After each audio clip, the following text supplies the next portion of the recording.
ndoto hizi tatu ujue umefungwa na madhabahu za giza. Ndoto namba moja, unaota ndoto unafanya ibada kwenye mazingira ya kutisha na watu wa ajabu, na ibada hiyo inaambatana matukio mbalimbali yenye kutisha. Ni ishara kwamba ndugu yangu umefungwa na madhabahu za giza. Katika kitabu cha Waamuzi sura ile ya 6 mstari wa kwanza na kuendelea, tunaona wana wa Israeli walifungwa na madhabahu za miungu ya bahari. Ndoto namba mbili, unaota ndoto umefungwa minyororo ama kamba mikononi, miguuni ama mwili mzima, na kila unapojaribu kujitoa unakosa msaada.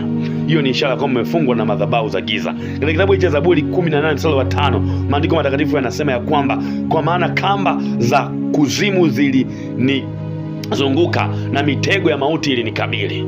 Ndoto namba tatu, unaota ndoto unafanya agano na watu usiowajua kwenye mazingira ya kutisha, na agano hilo linaambatana na sadaka, kafara za wanyama, watu. Hiyo ni ishara ya kwamba umefungwa na madhabahu za giza. Kwa msaada wa ushauri na maombezi nipigie, ni mimi Pastor Sam. God bless you. Amen.